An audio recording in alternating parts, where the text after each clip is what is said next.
Hey everybody, this is Raquel Buchanan on Facebook Live. Thank you for joining me today. I'm going to give you guys about 30 seconds to join before I start my activities, Zombie Apocalypse Planning to Build Self-Esteem.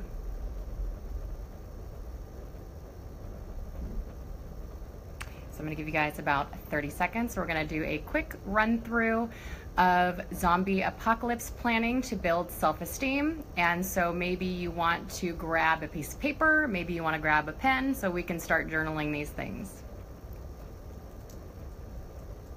I'll give you about 20 more seconds, 20 more seconds, 20 more seconds. Okay, so before we go into the activity of zombie apocalypse planning, I want to talk a little bit about self-esteem and self-confidence.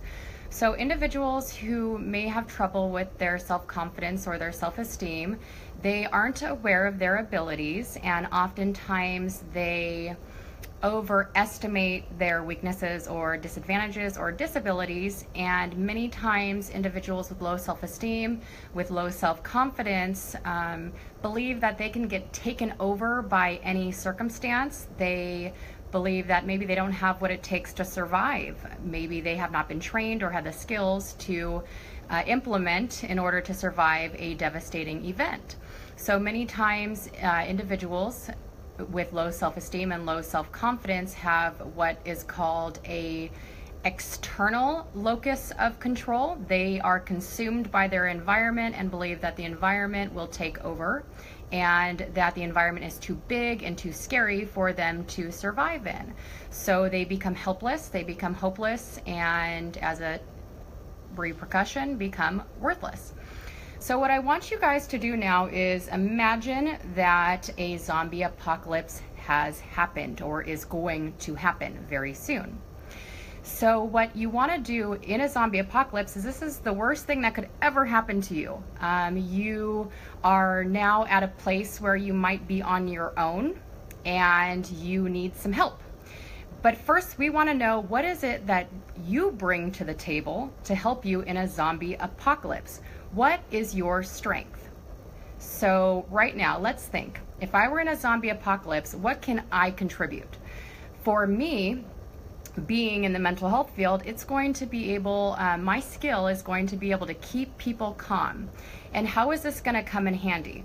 Well, if everybody's full of anxiety and worried, they're not going to be able to think logically. So how I'm going to contribute is I'm going to be that calming person. I'm going to guide people through relaxation techniques. I'm going to reassure people. I'm going to maybe find other people. I'm going to be the person who goes out and finds other people to join our group. Because I am a mental health therapist, I have really good discernment. I'm aware of people's behaviors and people's actions. So I'm going to be that person who maybe goes out into the world to find other people. That's my job, that's my function, that's my role.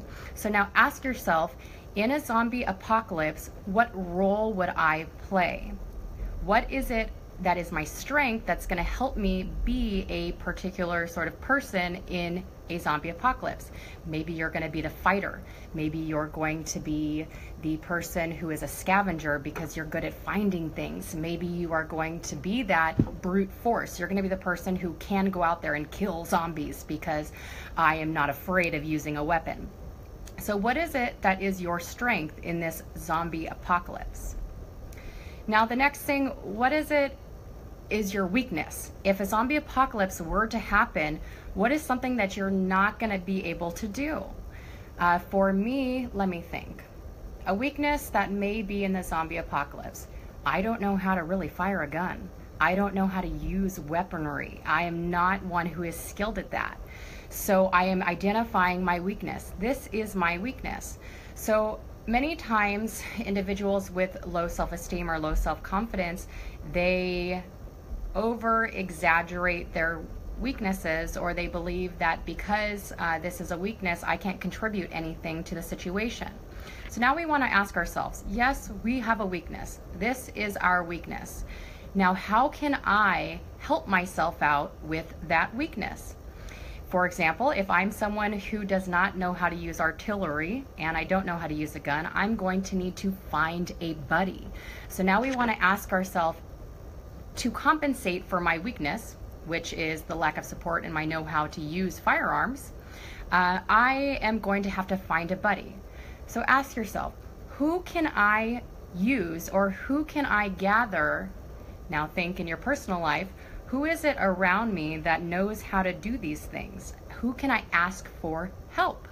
So one of the biggest things is when we have a weakness, we want to be able to ask for help. There's no way that you're going to survive a zombie apocalypse alone. You're going to need someone to watch out for you, to get your back.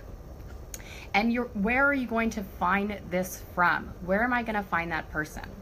Okay, so for me, let's say, because I don't know how to fire a gun accurately, I'm going to have to ask myself, who can do that? So let's rack our brain. Who can help me with my weakness? Well, for me, it's my dad. My dad is a sharpshooter. So I would have my dad be on my zombie apocalypse team. Maybe another weakness is that I don't really know about medicine. I don't know about how to bandage or stitch someone up. And I don't have anybody in my family like that. I don't have anybody who's a doctor. So let's rack my brain. What type of people may be familiar with my weakness, which is to provide hospital care?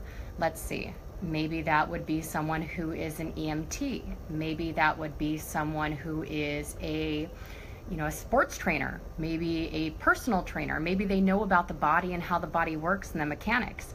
It doesn't have to be someone who is exactly that person or who can exactly make up for that weakness, but someone who is well enough to help me out. So we're looking at who can help me with my weaknesses, what resources can I gather to help me about my weaknesses. Let's say that I can't find anybody at all. Okay, on my zombie apocalypse team, I can't find a doctor. So where am I going to go to find these resources so that I can help myself out with that weakness? Well, for me, immediately I'm going to be running to the library. I'm going to run somewhere where I know that I could find books on health and wellness, on the body, things that I can gather. Let's see. Probably going to need a first aid kit. So I'm going to go to a local store to find the supplies that I need, a medical store, something like that. So if we can't find that person, if we don't know somebody like that, where can I go to obtain the information and the knowledge that I'm going to need in order to help me with this? So in the zombie apocalypse, you have your strengths and your weaknesses. When we are able to identify our strengths, we are able to be of assistance and serve other people. When we are aware of our weaknesses, we are able to identify it as that I need help, like I need someone to help me. So through this little exercise on the zombie apocalypse planning, this is just a segue into helping with low self-worth, low self-esteem, poor self-confidence.